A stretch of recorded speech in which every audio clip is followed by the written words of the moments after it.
ಎಲ್ಲರಿಗೂ ನಮಸ್ಕಾರ ವೀಕ್ಷಕರೇ. ನಾಳೆ ಬಹಳ ವಿಶೇಷವಾಗಿರುವಂತಹ ಮಂಗಳವಾರ, ಜನವರಿ 20ನೇ ತಾರೀಕು. ನಾಳೆಯ ಮಂಗಳವಾರದಿಂದ ತಾಯಿ ಚಾಮುಂಡೇಶ್ವರಿಯ ಆಶೀರ್ವಾದ ಈ ರಾಶಿಯವರ ಬದುಕನ್ನು ಸಂಪೂರ್ಣವಾಗಿ ಬದಲಾಯಿಸುತ್ತದೆ.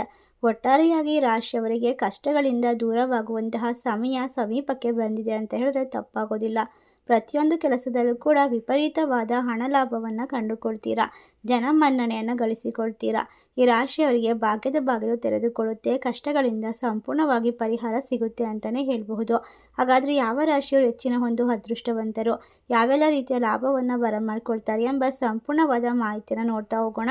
ಅದಕ್ಕೂ ಮುನ್ನ ನೀವು ಕೂಡ ದೇವರು ಹಾಗೂ ಜ್ಯೋತಿಷ ಶಾಸ್ತ್ರವನ್ನು ನಂಬೋದಾದರೆ ಈಗಲೇ ಓಂ ತಾಯಿ ಚಾಮುಂಡೇಶ್ವರಿ ನಮಃ ಎಂದು ತಪ್ಪದೆ ಕಮೆಂಟ್ ಮಾಡಿ, ನಮ್ಮ ಚಾನಲ್ಗೆ ಸಬ್ಸ್ಕ್ರೈಬ್ ಮಾಡಿ. ಹೌದು, ಈ ರಾಶಿ ಚಕ್ರದವರಿಗೆ ದೇವರ ಅನುಗ್ರಹದಿಂದ ಕಷ್ಟಗಳು ಸಂಪೂರ್ಣವಾಗಿ ದೂರವಾಗುತ್ತೆ. ನೀವು ಮಾಡುವಂತಹ ಕೆಲಸದಲ್ಲಿ, ವ್ಯಾಪಾರದಲ್ಲಿ ಲಾಭ ಅನ್ನೋದು ಸಿಗ್ತಾ ಹೋಗುತ್ತೆ. ಯಾವುದೇ ರೀತಿಯ ಆರೋಗ್ಯ ಸಮಸ್ಯೆ ಇದ್ರೂ ಕೂಡ ಅದನ್ನು ಪರಿಹಾರ ಮಾಡ್ಕೊಳ್ತೀರಾ. ಒಟ್ಟಾರೆ ಈ ರಾಶಿ ಚಕ್ರದವರಿಗೆ ಕಷ್ಟಗಳಿಂದ ದೂರವಾಗುವಂತಹ ಸಮಯ ಅಂತ ಹೇಳಿದ್ರೆ ತಪ್ಪಾಗೋದಿಲ್ಲ. ಈ ರಾಶಿ ಚಕ್ರದವರಿಗೆ ವ್ಯಾಪಾರದಲ್ಲಿ ಅಭಿವೃದ್ಧಿ, ಕೆಲಸ ಕಾರ್ಯದಲ್ಲಿ ಲಾಭವನ್ನು ಕಂಡುಕೊಳ್ಳುವಂತಹ ವಿಶೇಷವಾದ ಸಮಯ ಒಟ್ಟಾರೆ ನಾಳೆಯಿಂದ ಪ್ರಾರಂಭವಾಗುತ್ತೆ. ಗ್ರಹಗಳ ವಿಶೇಷವಾದ ಸಂಯೋಗವು ಈ ರಾಶಿಯವರ ಜೀವನವನ್ನು ಬದಲಾವಣೆ ಮಾಡಿಕೊಳ್ಳೋಕೆ ಸಾಧ್ಯ ಮಾಡಿಕೊಡುತ್ತೆ.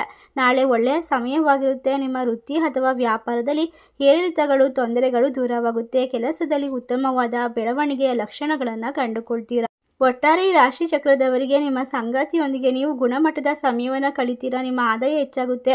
ಹಠಾತ್ ಆಗಿ ಬದಲಾವಣೆಗಳು ಸಂಭವಿಸಬಹುದು. ನೀವು ಹೂಡಿಕೆ ಮಾಡುತ್ತಿದ್ದರೆ ಮೊದಲು ಸಂಪೂರ್ಣ ಮಾಹಿತಿಯನ್ನು ಪಡೆದುಕೊಳ್ಬೇಕು. ನೀವು ಸ್ನೇಹಿತರಿಂದ ಸಂಪೂರ್ಣ ಬೆಂಬಲವನ್ನು ಕಂಡುಕೊಳ್ತೀರಾ. ಬಾಕಿ ಇರುವ ಕೆಲಸಗಳು ಪೂರ್ಣಗೊಳ್ಳುತ್ತೆ. ಪ್ರೇಮ ಸಂಬಂಧಗಳು ಸಾಮಾನ್ಯವಾಗಿ ಇರುತ್ತೆ.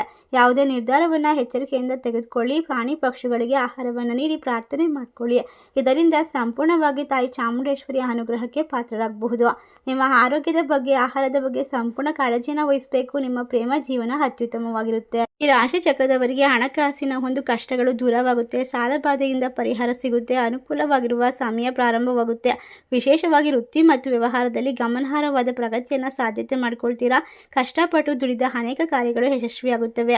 ನೀವು ಬಹಳಷ್ಟು ಪ್ರಶಂಸೆಯನ್ನು ಪಡಿತೀರಾ. ದೀರ್ಘಕಾಲದಿಂದ ಬಾಕಿ ಉಳಿದಿರುವಂತಹ ಕೆಲಸವನ್ನು ಪೂರ್ಣಗೊಳಿಸಬಹುದು. ಯಾವುದೇ ರೀತಿಯ ಆತ್ಮವಿಶ್ವಾಸ ಗುರಿಯತ್ತ ಹೆಜ್ಜೆ ಇಡೋಕೆ ಸಾಧ್ಯ ಮಾಡಿಕೊಡುತ್ತೆ. ನಿಮ್ಮ ಸ್ನೇಹವು ಪ್ರೀತಿಯಾಗಿ ಬದಲಾಗಬಹುದು. ಮಕ್ಕಳೊಂದಿಗೆ ನೀವು ವಿಶೇಷವಾದ ಸಮಯವನ್ನು ಕಳೆಯಬಹುದು. ಒಟ್ಟಾರೆ ನಿಮ್ಮ ಕೆಲಸ ಕಾರ್ಯದಲ್ಲಿ ಇರ್ತಕ್ಕಂತಹ ತೊಂದರೆಗಳನ್ನು ದೂರ ಮಾಡ್ಕೊಳ್ತೀರಾ. ಯಾವುದೇ ಕೆಲಸದಲ್ಲೂ ಕೂಡ ಆತುರ ಪಡಬೇಡಿ. ಆತುರ ಪಡೋದನ್ನು ತಪ್ಪಿಸಬೇಕು. ಕೆಲಸದಲ್ಲಿ ಶತ್ರುಗಳ ಕಾಟ ಹೆಚ್ಚಾಗಬಹುದು. ಅದನ್ನು ಸಂಪೂರ್ಣವಾಗಿ ನಿಭಾಯಿಸುವಂತಹ ವ್ಯಕ್ತಿತ್ವ ಮತ್ತು ಸಾಮರ್ಥ್ಯವನ್ನು ನೀವು ಪಡೆದುಕೊಳ್ಬೇಕಾಗುತ್ತೆ. ಈ ರಾಶಿ ಚಕ್ರದವರಿಗೆ ತಾಯಿ ಚಾಮುಂಡೇಶ್ವರಿಯ ಅನುಗ್ರಹದಿಂದ ಹಿರಿಯರ ಆಶೀರ್ವಾದವನ್ನು ಪಡೆದುಕೊಳ್ಳಿ. ಕೆಲಸದಲ್ಲಿ ನಿಮಗೆ ಹಲವಾರು ರೀತಿಯ ಸಹಾಯ ಸಿಗ್ತಾ ಹೋಗುತ್ತೆ. ಮೇಲಾಧಿಕಾರಿಗಳ ಮೆಚ್ಚುಗೆ ಕೂಡ ಸಿಗ್ತಾ ಹೋಗುತ್ತೆ. ನಾಳೆಯಿಂದ ವ್ಯಾಪಾರ ವ್ಯವಹಾರದಲ್ಲಿ ಅಭಿವೃದ್ಧಿ, ಕಣ್ಣಂತ ಕನಸುಗಳನ್ನು ನನಸು ಮಾಡಿಕೊಳ್ಳುವಲ್ಲಿ ಯಶಸ್ವಿ. ಇಷ್ಟೆಲ್ಲ ಅದೃಷ್ಟವನ್ನು ಬರಮಾಡಿಕೊಳ್ಳುವ ರಾಶಿಗಳು ಯಾವ್ಯಾವ ಅಂತ ನೋಡೋದಾದರೆ ವೃಶ್ಚಿಕ ರಾಶಿ, ಮಿಥುನ ರಾಶಿ, ಮೀನ ರಾಶಿ, ಧನಸ್ಸು ರಾಶಿ, ಕರ್ಕಾಟಕ ರಾಶಿ, ತುಲಾ ರಾಶಿ, ಕುಂಭ ರಾಶಿ. ಈ ರಾಶಿಗಳಲ್ಲಿ ನಿಮ್ಮ ರಾಶಿ ಇದ್ದರೂ ಇಲ್ಲದಿದ್ದರೂ ಭಕ್ತಿಯಿಂದ ಓಂ ತಾಯಿ ಚಾಮುಂಡೇಶ್ವರಿ ನಮಃ ಎಂದು ತಪ್ಪದೆ ಕಮೆಂಟ್ ಮಾಡಿ, ನಮ್ಮ ಚಾನಲ್ಗೆ ಸಬ್ಸ್ಕ್ರೈಬ್ ಮಾಡಿ. ಧನ್ಯವಾದಗಳು.